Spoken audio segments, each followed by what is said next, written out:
बिस्मिल्लाहिर्रहमानिर्रहीम, अस्सलाम वालेकुम।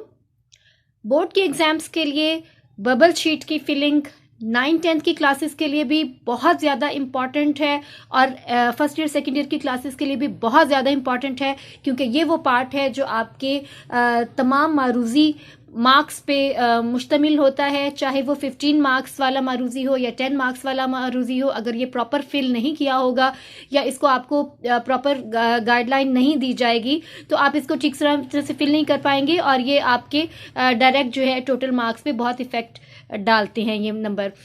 बहुत से बच्चों को ये पता नहीं होता कि बबल शीट पे ही बेस करते हैं आपके एमसीक्यूज़ के नंबर।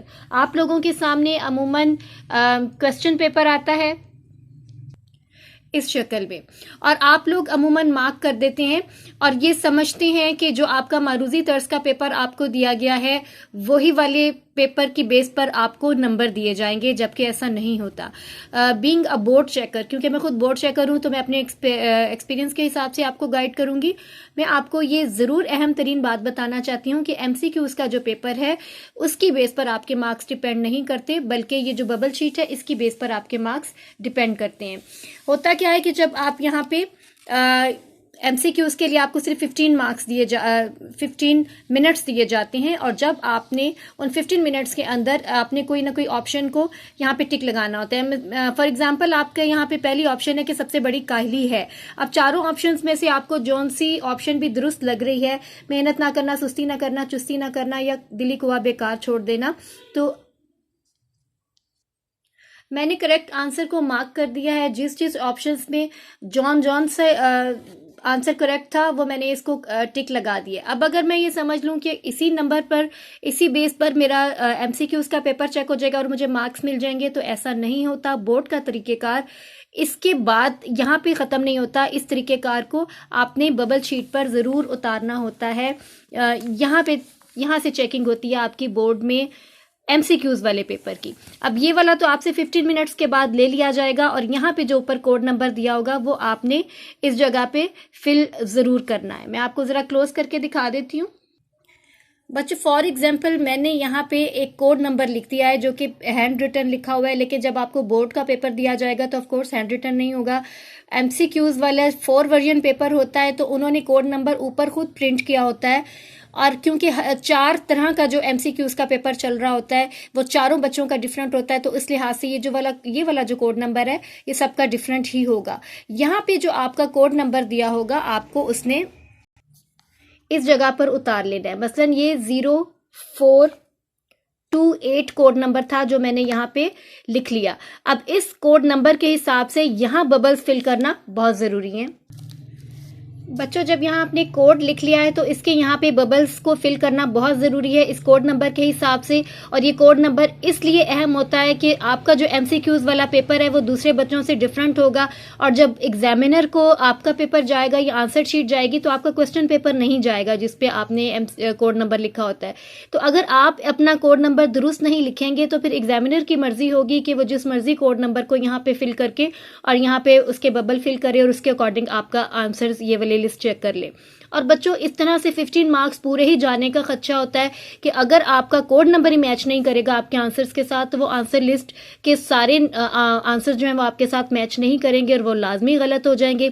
तो 10 या 15 उर्दू के पेपर में तो 15 होंगे और जो आपके दूसरे साइंस सब्जेक्ट्स के या 50 मार्क्स के पेपर है उसमें वो 10 मार्क्स आपके पूरे के पूरे जो है उसका लॉस हो जाता है और आपको पता भी नहीं चलता और आप लोग समझ रहे होते हैं कि पेपर हम दुरुस्त करके आए हैं। अब अगर ये 0 इसमें है तो 0 में आपने फिलिंग करने के लिए ज़रूर है आपने इसको मार्कर को यूज़ करना है ताकि कम टाइम में आपकी प्रॉपर फिलिंग हो जाए। उसके बाद ये 4 जो है, ये अगली लाइन में लफ्ज़ 4 था आपका हिंसा, तो आपने इस 4 वाले सर्कल को फिल कर देना है। 3rd नंबर पे आपका 2 वाला हिंसा था तो आपने इसको 2 वाले हिंसे को फिल कर देना है इस मार्कर के साथ। उसके बाद बारी है 8 की। 8 के हिंसे में आपने 8 वाली लाइन पर आना है, यानी जिस नंबर पर जौन सा नंबर लिखा होगा हिंसा आपने उसके अकॉर्डिंग जो है वो अपना कोड नंबर फिल कर देना है। जब आप ये कोड नंबर फिल कर देंगे तो अब उसके बाद का स्टेप मैं आपको बताती हूँ। स्टूडेंट्स, जो आपको आंसर नज़र आ रहा है सबसे पहले एमसीक्यूज़ का, सबसे बड़े पहले मारूज़ी का, वो ये है कि नंबर 1 का जो आंसर था वो डी पार्ट है। अब इसका मतलब है कि आपको अपनी बबल शीट पे डी को फिल करना है। तो अब मैं नंबर 1 वाले आंसर पे डी पे अभी सिर्फ डॉट लगा रही हूँ। इस बात का खास ख्याल रखिएगा कि मैंने अभी सिर्फ डॉट लगाया है, या इसको हल्का सा इसको किसी तरह से आपने निशान लगा लेना है। अभी आपने सर्कल पूरा फिल नहीं करना। उसके बाद दूसरा जो मेरा जवाब है उस हिसाब से मुझे ए में फिलिंग करनी है, और थर्ड के जवाब के हिसाब से मुझे डी में फिलिंग करनी है। मैं आपके सामने वो भी कर देती हूँ। ये देखिए, सेकंड में मैंने ए में लगा दिया और थर्ड में मैंने डी में लगा दिया। स्टूडेंट्स, आपको नज़र आ रहा होगा कि मैंने अभी 15 कॉलम्स 15 मारूजी के आंसर्स तक सिर्फ डॉट्स लगाए हैं, और डॉट्स लगाने की एक रीज़न है। वो रीज़न ये है कि अब मैं इसको एक बार रीचेक करूंगी कि मैंने सही खाने में डॉट लगाया है कि नहीं, और उसके बाद मैं इस खाने को फिल करूंगी।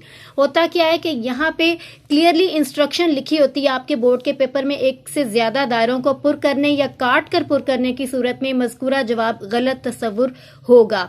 तो बच्चों, एक से ज़्यादा दायरे भी आप फिल करेंगे तो भी गलत आपका आंसर हो जाएगा। और अगर आप एक को काट कर दूसरी जगह आप करते हैं कि आपने निशान यहाँ पे लगाना था और गलती से सी पर लगा दिया, और उसके बाद बेशक आप उसको क्रॉस करके सी पे लगा दें, लेकिन वो आपका आंसर जो है बिल्कुल गलत तस्वुर होगा। तो आपने ये गलती नहीं करनी कि 2 खानों को इकट्ठा फिल नहीं करना, और ये भी नहीं करनी कि बाद में बाज़ बच्चे इंक फेंक देते हैं इंक पेन से, कि शायद वो एग्जामिनर को लगेगा कि इंक हमसे गिर गई है और वो हमारी गलती जो है वो कवर हो जाएगी। ऐसा नहीं होता।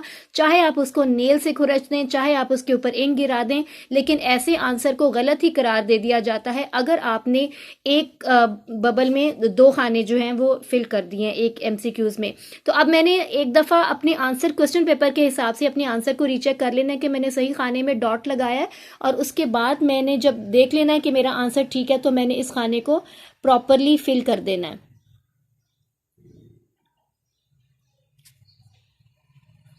कोशिश कीजिएगा कि आपका बाहर नहीं लगे। इसी तरह मैंने बाकी सारे आंसर्स को भी फिल कर देना है।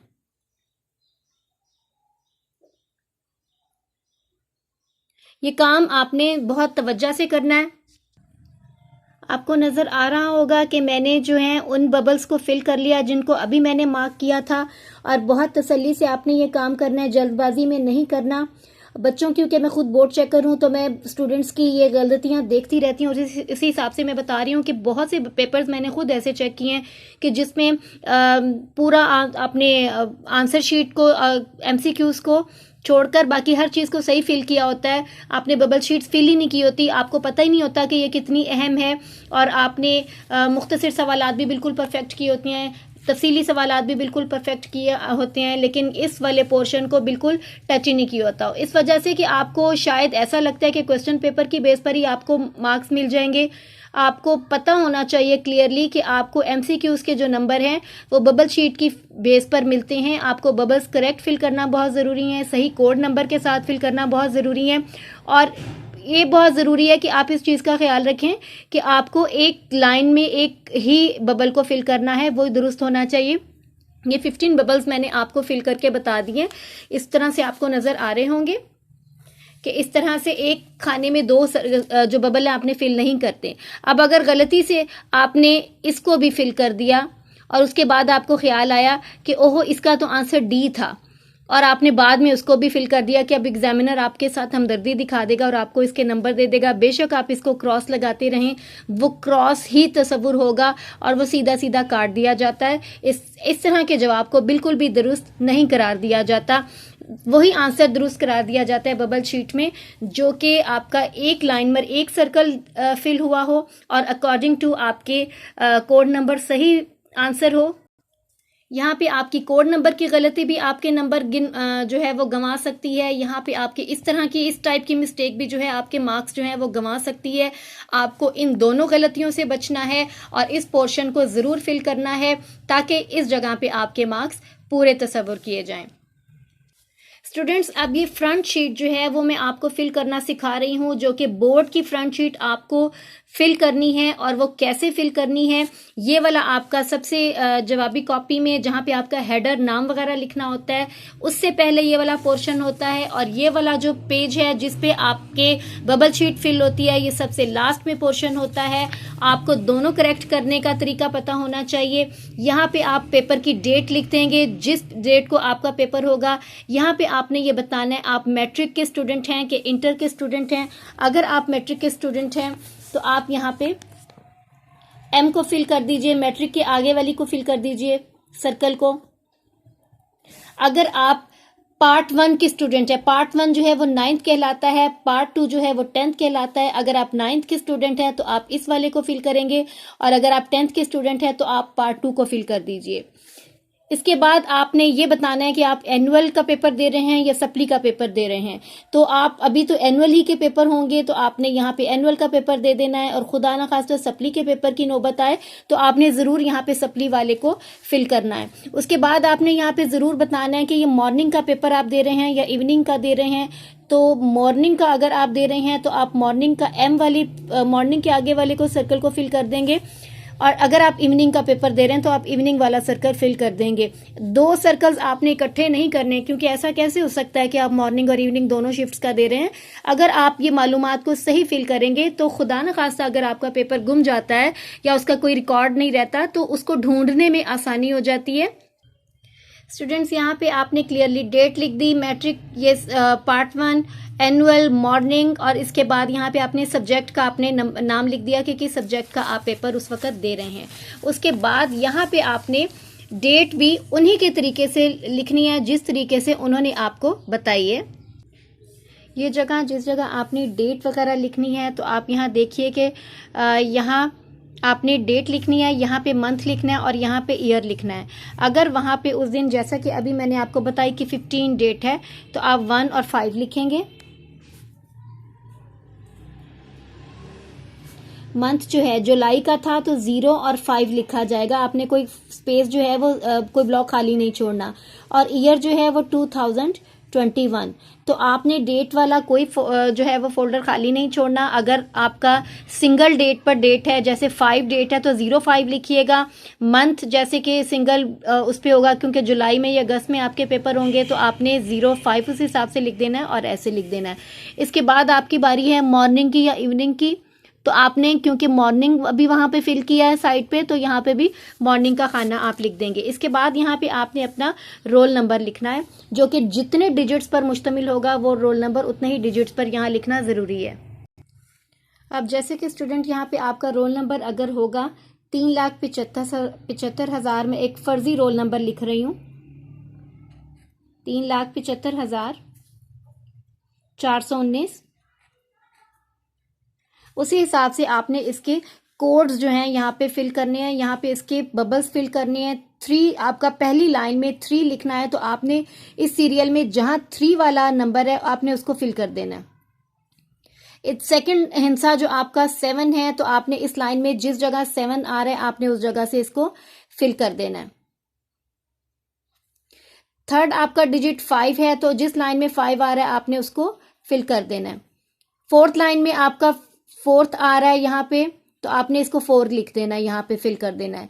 5 लाइन में आपका 1 आ रहा है तो आपने 1 वाले नंबर को इस तरह से बबल फिल कर देना है। और उसके बाद लास्ट वाले डिजिट जो है वो आपका 9 आ रहा है तो जिस जगह आपका 9 लिखा होगा आपने उस लाइन में यहाँ पे फिल कर देना है। इसको करेक्टली फिल करना बहुत ज़रूरी है क्योंकि यही आपके पेपर का रिकॉर्ड होता है। अगर आप अपना रोल नंबर ठीक से फिल नहीं करेंगे तो आपकी गलती हो जाएगी। और बाज़ दफ़ा यहाँ आपने जल्दबाजी में गलत नंबर लिख दिया होता है, आपका बाज़ दफ़ा 6, 9 लग रहा होता है और 3 जो है और 5 वो सेम लग रहे होते हैं, या 0 और 6 जो सेम हो जाता है।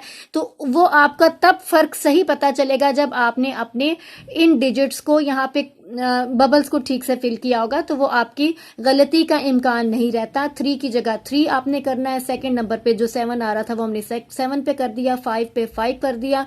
इस तरह से जिस नंबर पे जिस लाइन में जौन से नंबर ऊपर लिखा है उसी जगह पे आपने नीचे आकर उसको फिल कर देना है। यही आपका तरीका है। अब ये वो वाला पेपर कोड है जो आपके MCQs वाला पेपर कोड था जो अभी हम पीछे फिल करके आए हैं। मैं एक दफ़ा फिर आपको दिखा देती हूँ कि ये वो MCQs वाला पेपर कोड है जो अभी हम यहाँ पे फिल करके गए हैं, और इसको इस जगह पे भी लिखना ज़रूरी है ताकि 2 जगह पे आपका रिकॉर्ड रहे, क्योंकि बाद में जब आपके इस वाली शीट के ऊपर आपके मार्क्स दे दिए जाते हैं तो इस वाली शीट को यहाँ से अलग कर दिया जाता है। ये वाली आपकी शीट अलग कर दी जाती है, ये एग्जामिनर का काम होता है। इस रिकॉर्ड को, बबल शीट वाले रिकॉर्ड को अलग से लिखा जाता है, और ये वाली जो कॉपी है ये आपकी आंसर शीट के साथ ही लगी रह जाती है। तो आपका दोनों जगह पे सही वाला कोड होना बहुत जरूरी है। अब ये मैंने वही वाला कोड नंबर लिख लिया जो कि अभी मैंने वहां लिखा था, और इसी के अकॉर्डिंग हम अपने बबल्स को फिल कर लेंगे। 0 अगर यहाँ पे था तो हमने 0 वाले खाने को फिल कर लेना है। सेकंड नंबर पे हमारा 4 था तो हमने 4 वाले को फिल कर लेना है। थर्ड नंबर पे हमारा 2 था तो हम 2 वाले को फिल कर लेंगे, और इसके बाद 8 नंबर पे हमने 8 वाले को फिल कर लेना है। ये इस तरह से मैंने सारे जो हैं बबल्स आपको फिल करके दिखा दिए हैं कि क्या तरीकेकार है। मैं आपको फिर रिपीट कर देती हूँ एक बार। तसल्ली से आप करेक्ट इन्फॉर्मेशन फिल कीजिएगा। आपने डेट के खाने में डेट लिखना है। मैट्रिक और इंटर में से जिस चीज का आप पेपर दे रहे हैं, जिस ईयर का, वो आपने लिख देना है। फर्स्ट ईयर वाले पार्ट 1 लिखेंगे और 9th वाले पार्ट 1 को फिल करेंगे। सेकंड ईयर वाले और 10th क्लास वाले जो हैं वो पार्ट 2 को फिल करेंगे। एनुअल वाले जो हैं वो यहाँ फिल करेंगे। सप्ली वाले बच्चे यहाँ पे फिल करेंगे। मॉर्निंग और इवनिंग का अपनी शिफ्ट के हिसाब से आप लिख दीजिएगा। यहाँ अपने सब्जेक्ट आपने लिख देना है। डेट का तरीकेकार मैंने आपको बता दिया कि आपने कोई खाना खाली नहीं छोड़ना। अगर आपका सिंगल डिजिट आ रहा है तो आप उससे पहले 0 लगा दीजिएगा। मॉर्निंग और इवनिंग यहाँ पे आपने मेंशन कर देना है। उसके बाद यहाँ आपने करेक्टली अपना रोल नंबर लिखना है, और रोल नंबर के हिसाब से यहाँ पे आपने बबल्स फिल कर देने हैं। और उसके बाद यहाँ पे वो वाला कोड नंबर आ जाएगा जो आपके एमसीक्यूज बेस पर होगा। और आपने इन इंस्ट्रक्शंस को ज़रा मैं आपको पढ़ के सुना दूं कि क्या लिखी हुई हैं, कि आपने सिर्फ ब्लू या ब्लैक कलर का मार्कर आपको इस्तेमाल करने की इजाज़त होगी। इसके अलावा और कलर्स का जो है आपको इस्तेमाल करने की इजाज़त नहीं होगी। इस बात का ख़ास ख्याल रखना है कि दायरा मुकम्मल पुर हो और स्याही दायरे से बाहर ना निकले। यहाँ पे थोड़ी सी एक बबल से बाहर निकल गई है, लेकिन आपने तसल्ली से ये काम करना है, क्योंकि यहाँ कैमरा साथ फिट था तो वो हाथ लग के थोड़ा टेढ़ा हो गया। लेकिन आप तसल्ली से इसको कीजिएगा। आपने दायरे से बाहर इंक नहीं जाने देनी। अभी तो मैनुअल चेकिंग होती है तो इस चीज़ को वो थोड़ा सा इग्नोर कर सकते हैं, लेकिन जब ये कंप्यूटराइज्ड चेकिंग स्टार्ट हो जाएगी तो फिर ज़रा सी भी दायरे से बाहर जो होगी स्याही, उसको बिल्कुल गलत करार दे दिया जाएगा। कंप्यूटर तो फिर बिल्कुल परवाह नहीं करेगा और वो ज़रूर दायरे से बाहर जाने वाली इंक वाले बबल को गलत करार दे देता है। तो आपने पूरी कोशिश करनी है कि दायरा मुकम्मल फिल हो। सिर्फ डॉट डाल के नहीं छोड़ देना, आधा दायरा फिल नहीं करना, वो भी गलत हो जाएगा। और एक लाइन में एक ही दायरा फिल होगा। मसलन यहाँ आपने 8 लिखना था और यहाँ पे गलती से खुद ही अपने 8 को आपने 6 समझकर यहाँ पे फिल कर दिया, तो आपका ये काम भी देखें अब क्या समझ आएगा। अब पढ़ने वाले को क्या समझ में आएगा कि आपका कोड यहाँ पे 6 जा रहा था या 8 जा रहा था। तो एक लाइन में इस तरह से 2 दायरे तो बिल्कुल फिल नहीं करने, वो तो बिल्कुल कंफ्यूजिंग होंगे। आपने एक लाइन में एक ही दायरा फिल करना है अपने जो भी नंबर है उसके अकॉर्डिंग। उसके अलावा आपने लिखना है दायरों के ऊपर दी गई मखसूस जगह पर रोल नंबर और पेपर कोड लिखिए और नीचे दिए गए दायरों को इस तरह पुर करें कि हर खाने में एक हिस्सा आए। अब ये चीज़ आपको मैंने करके भी बता दी और बोर्ड के इंस्ट्रक्शन पढ़ के भी बता दी है, ताकि आपको वहाँ पे ज़्यादा परेशानी ना हो और ऐसा ना हो कि आपको समझ में कुछ ना आए। और यहाँ पे इन्होंने स्पेशली नोट लिखा है कि एक से ज़ायद दायरों को पुर करने या काट कर पुर करने की सूरत में मज़कूरा जवाब, रोल नंबर और पेपर कोड गलत तस्वुर होगा, जिसकी तमाम तर जिम्मेदारी तालिब इल्म पर होगी। यहाँ अगर आप पेपर कोड भी गलत लिख देते हैं तो आप स्टूडेंट की जिम्मेदारी है, बोर्ड की जिम्मेदारी नहीं है। यहाँ पे आप बाद में रीचेकिंग्स करवाते रहें कि मेरी तो ये रीज़न थी, मैंने तो सही लिखा है, उसको फिर कोई नहीं सुनेगा। ये वाली गलती जो है स्टूडेंट की गलती तस्वुर होती है, इसलिए इन तमाम इन्फॉर्मेशंस को करेक्ट करना ज़रूरी है। यही सारी इंस्ट्रक्शंस जो हैं वो आपकी इंग्लिश में लिखी हुई हैं यहाँ पे, जो अभी मैंने आपको पढ़ के बताई। उसके बाद यहाँ नाम का खाना है, फादर नेम का खाना है और रोल नंबर इन वर्ड्स। नाम यहाँ पे अपना क्लियरली लिखिएगा, आपस में इसको कोशिश कीजिए यहाँ पे सेपरेट राइटिंग रखें ताकि आपके स्पेलिंग्स जो हैं वो मिक्स ना हो। जब आप ज्वाइंट राइटिंग लिख रहे होते हैं और आपकी राइटिंग साफ नहीं होती तो आपके स्पेलिंग्स जो हैं ज़्यादातर जो हैं वो पढ़े नहीं जाते। तो ज़रूरी है कि यहाँ पे आपने क्लियर करके, जैसे मैंने इंग्लिश सेपरेट करके हिंद से लिखा है तो आप यहाँ पे अपने सेपरेट करके जो है वो नाम लिखिए। फादर नेम प्रॉपरली लिखना बहुत ज़रूरी है, इसको भी सेपरेट और हो सके तो ब्लॉक लेटर्स में लिख दीजिएगा। उसके बाद रोल नंबर इन वर्ड्स लिखना है बच्चों। यहाँ पे आपने ये आपने नाम लिख दिया यहाँ पे, और फादर का नाम मसलन एक फॉर एग्जांपल मैंने यहाँ पे लिख दिया है कि इस तरह से नाम है, और आपका जो रोल नंबर जो कि ऊपर 3,75,419 था, उसको इन वर्ड्स आप उर्दू में भी लिख सकते हैं और इंग्लिश में भी लिख सकते हैं। अगर आप उर्दू में लिखेंगे तो प्रॉपर लिखिएगा कि 3,75,419, और अगर आप इंग्लिश में लिख रहे हैं तो 3,75,019 लिखिएगा। अंदर कॉपी में एक जगह उर्दू में भी लिखने की ऑप्शन होती है, और वो बेहतर है कि जहां उन्होंने इंग्लिश में कहा है वहां आप इंग्लिश में ही लिख दें, और जहां उन्होंने उर्दू में कहा है वहां आप उर्दू लिख दें। इस तरह से गलती का एहतमाल नहीं रहता, ताकि एक जगह अगर आपके स्पेलिंग मिस्टेक हो भी गई है या पढ़ी नहीं जा रही तो वो कम से कम दूसरी जगह वो चीज़ पढ़ी जाएगी। उसके बाद सिग्नेचर ऑफ कैंडिडेट का खाना है, तो यहाँ पे आप सिंपल से अपना नाम भी लिख सकते हैं। ज़रूरी नहीं है कि आप टेढ़े मेढ़े करके साइन करें, साइन है तो कर दें, नहीं है तो आप यहाँ पे प्रॉपर अहमद अली भी लिख सकते हैं। बच्चों के नाम के क्या साइन ज़रूरी हैं, आप इधर यहाँ पे अहमद अली भी लिख सकते हैं, ताकि वो नाम जो अगर ऊपर नहीं पढ़ा जा रहा तो नीचे पढ़ा जाए। मकसद यही है कि आपका आपके सबूत हो कि आपने सारी इन्फॉर्मेशन आपने होशो हवास में किया और आप अपने साइन कर रहे हैं, तो वो साइन अमूमन नाम से ही मेंशन किए जा सकते हैं। अब ये वाला जो पोर्शन है ये आपके एग्जामिनर से रिलेटेड है, आपका इससे कोई ताल्लुक नहीं है। वो जहां पे मार्क्स देगा, फाइनल मार्क्स जब उसकी रीचेकिंग हो जाएगी आपके पेपर की, तो फाइनल मार्क्स जो हैं यहाँ पे लिखकर उस हिसाब से वो बबल शीट फिल कर देगा। ये आपके एग्जामिनर का काम है, आपने यहाँ पे कुछ भी फिल नहीं करना।